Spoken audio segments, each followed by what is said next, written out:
Baseball Talk Pro. I'd like you to look at the little line up here where I have a little saying going across there. It says, every decision you make stems from what you think you are. And that's really true. You make your decisions on what you think you are instead of what you think you can be. And it limits you.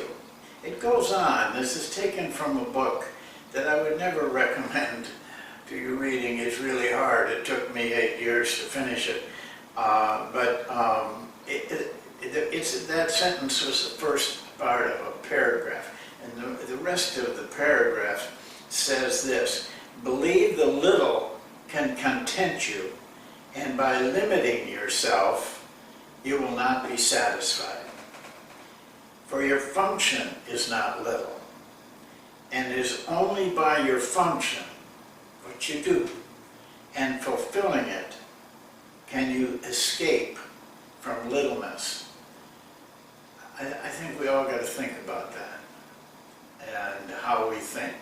But it's true, your decisions in life tend to reflect how you feel about yourself. If you don't feel you're any good, your decisions are always going to be defensive and protective. You have to get out there. You got to put yourself out on a limb.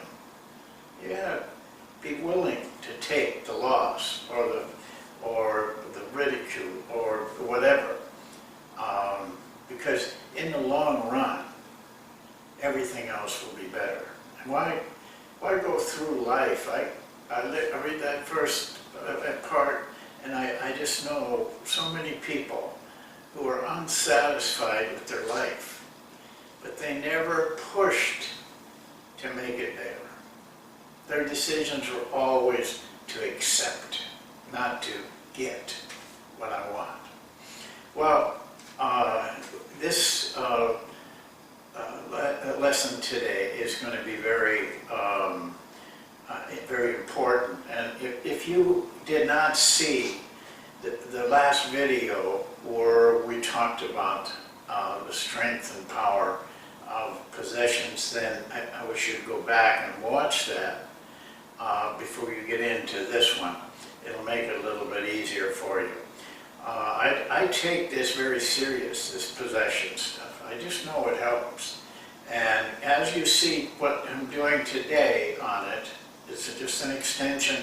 And next time it's going to be another extension, because the next time we'll have film that you can see it in operation with live college players. So beware that you have to train your players and give them something for each possession. They got to recognize the possession. Trust me, they will not do that. They will not know it unless you take the responsibility of making them understand. Well, the only way I can explain this 4-on-4 full court, half court drill, you got to say it like that, is to put it on the chart here. And it's very difficult to explain. It's much easier to explain on the floor. You have no trouble. But you need to know, and you need to know this very carefully, by the way. Don't just take a few things and think you can run the drill. It's not going to work. Really listen, write things down, and so that you know when you go out there on the floor that you know what's happening, and you know how to correct, and you know how to pat guys on the back. So listen carefully, and you'll hear a lot the same thing when we do the film work. It'll clear things up for you if it's a little confusing today. So let's go to the chart. Here's the chart. We're going to start on the bottom. And the name half court, full court basically designates that on every possession you're going to get a full court possession and you're going to get a half-court possession. So as you go back and forth, which you do, you're going to always get half courts and full courts. That's the way the drill was designed to do. But let's start on the bottom one, and I'm hoping you can all see this. It's a little difficult to you either get it too wide or to get it so that you can see height.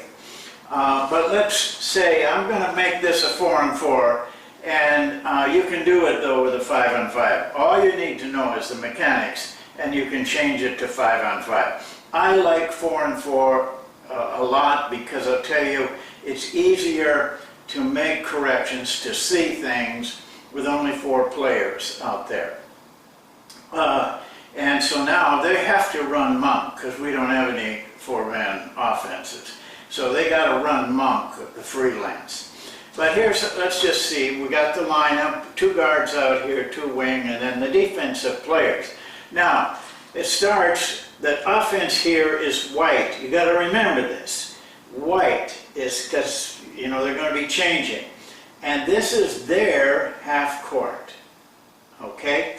Now, we start, you know, I'm not going to draw up anything, but let's say that you know, they run, they make some moves on the freelance. Now, that defensive team is going to get the ball. There's no doubt about that. It's just how they get the ball.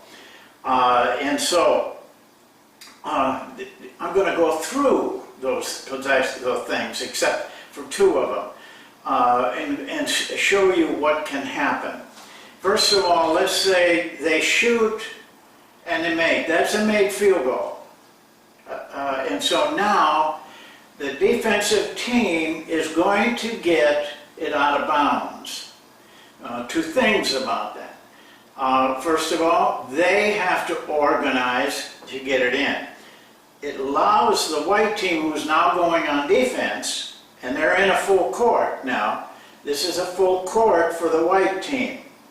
And even though they're taking it out of bounds, they take it out of bounds, but defensively, depending on how you play defensively, you know, I personally like to contain press up the floor. So this is great for these guys to see the ball goes in the basket. They have to react right away to that contained defense. And they might be out of position. They got to find themselves. Very good work. It's the same thing for the offense. But now here's the tricky part. They get the ball in. This is now dark, where the X is. On a made like that, they're going to come down the floor and they're going to set up and run a half court. Okay, now, this is their half court on this basket. So here's where it gets, you got to be alert as a coach. Let's say they come down and they score. Well, in the drill, they are now entitled to their half court, even though they just had one. And don't mix with that, or you'll just get a mess on your hands. So now instead of the white team who was on defense there, taking the ball out, they don't take it out. Coach, I always have to stop them, give me the ball, and then we set them up, and now they get their half court, like white had a half court. Now, but what could happen, say they come down and they're walking it down because it was a made basket, and they take a shot and they miss, and the white team, which is now on defense, rebounds it. Right away, your players are going to want a fast break. Stop them. This is very important. Stop them. And otherwise, it's just a scrimmage. This is a teaching, learning play. It's not scrimmaging. We keep control of it. They just give the ball back, and Dark, who gets a full court and a half court, they get this, they set up and run their half court. On this half court, white, when they get the ball, they go on their full court. So that was a made field goal.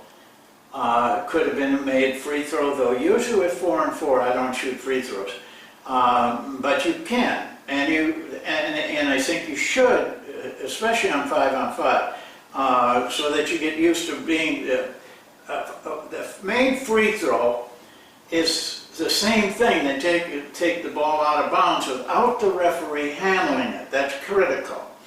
And but it's different because of where you're set. Here they're running around, make the basket. They're all over the place. But with a free throw, you can position them exactly where you want them, both offensively and defensively.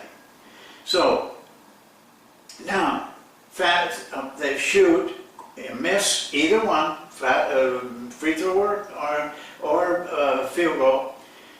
Now they're in fast break. They come down, and the fast break, white's got to defend against the fast break, and for us, it's either a fast break or it's into monk. Here's where the teaching starts.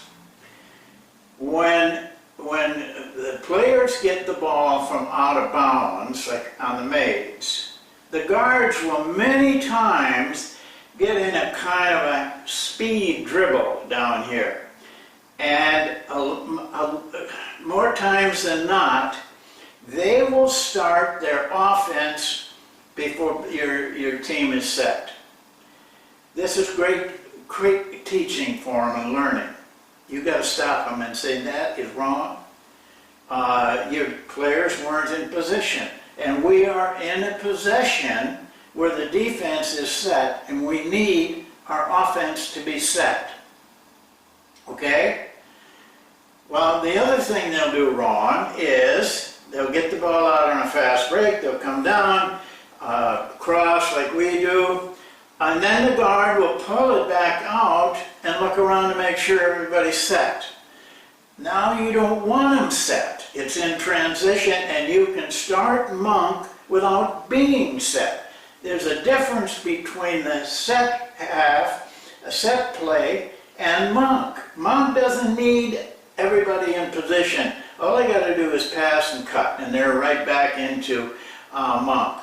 So now this, you'll find that you're going to spend a lot of time with your guards and your players, just getting them to understand why we're doing it different and why they have to, on the floor, recognize that. And there's 3 situations where they're going to take it out of bounds. Made field goal, made free throw, and a turnover. If white has a turnover that is not a steal, then you're going to take it out in here someplace, but the referee is going to handle it. So now you really are set on defense, because they're going to make sure that everybody's back before they hand that ball to the guy. Now, it was a time when you could take it out of bounds after a turnover and go with it, but you can't anymore. So that's the rotation. Now, the beauty of this is you're always going to have a half court. It gives you time to stop and explain things. Scrimmaging, you don't have that, and it can get sloppy. Don't get me wrong, you need a lot of scrimmaging too, and we do scrimmage. But we do a lot of this, back and forth, back and forth. So now, we'll go up on this court. Now, this is a half court for what is the dark team. And they go back, the white team goes back and runs their either half court or fast break or transition, or it comes off a steal. And that's one trip up and down. Each team will get, guaranteed, a half court and full court. Guaranteed. Each team in just that one rotation. And you continue that and keep that rotation. And at first the players will be a little bit make a lot of mistakes, and you as a coach will too. Sometimes it gets kind of confusing for you because of trying to remember. Well, a lot of times what coaches will do, they'll forget that the team, dark team coming down, has a half court, even though they just finished a half court. They got to get it back so this team gets a chance to play defensive and go to their full court in a normal situation, not in an abnormal situation. And sometimes it happens to me too, even though I've done this for 30 years, that I get a little mixed up because my mind is going, yours will be too, I've got to correct this, I've got to remember to tell Joe this, and you don't recognize that they've got another half court. About the third practice, no worry. The players will tell you, you know, that they don't, because they don't have as much on their mind. That's all there is to the drill, but it's a wonderful, wonderful drill. I've said this many times, and I'll say it many more times. If I could only run one drill, this would be the drill, because I can teach everything in this drill, everything. I can take time to show them how to overplay. You can do everything with this drill. Just that you can't run it for 2 hours because it's very, very demanding. It gives you, you'll see on the film, it gives you a chance to make clear everything. Hey, Joe, you didn't overplay when the ball came back to your side. Oh, Jim, you started the offense before your team was set. You can do all of these things, and the players don't have the constant up and down that a scrimmage gives you. This builds towards a scrimmage, because once they can do what I'm talking about here, they will do it in a scrimmage, and they will do it in a game. And this is where, that's the power of this drill. Well, it is difficult sometimes to recognize, especially with this, kind of a compact court. But everything will clear up next, I think it'll come on Sunday. When we show it to you on your film, you'll see us correcting all of those things, and it'll make more sense to you. And then when you get out on the floor yourself, after 2-3 weeks, players know everything. They'll be doing it perfectly, and then you, in a game, instead of seeing what I see, players don't even know how to set up. Your team will know every possession what to do. Well, that's it for today. We'll have films next time. Thanks for watching. Hope that you got the foundation of what this drill is about. See you next time. Thank you.